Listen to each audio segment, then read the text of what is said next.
Нас уже были. Я посылал, когда работал премьер-министром, Финляндия, Сингапур. Надеюсь, мы сейчас работаем. И моя главная цель, как бывший учитель, главная цель, чтобы профессия учителя была самая высокооплачиваемая в Кыргызстане. И я это сделаю. Спасибо.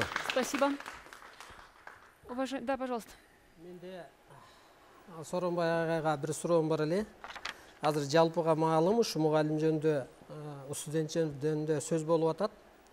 Айтылып атат ушу мисалы Юр академияда отчисление кылабыз, салбасаңыздар деп атат деп. Мугалимдер ушу балдарды өткөндө ушу Чыңгоргондон Кеминге алып кетти деп айтылып атат.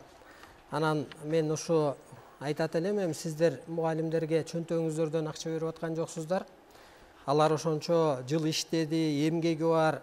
Керек болсо элди ушу азыркы бийликтегилер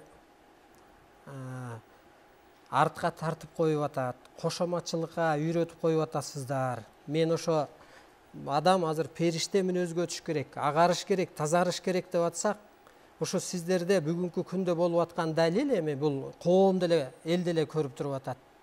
Ошо жаш студенттерди ошо пендечиликке, мугалимдерди, ошо бала окуткан мугалимдерди ошентип артка тартып коюп атасыздар.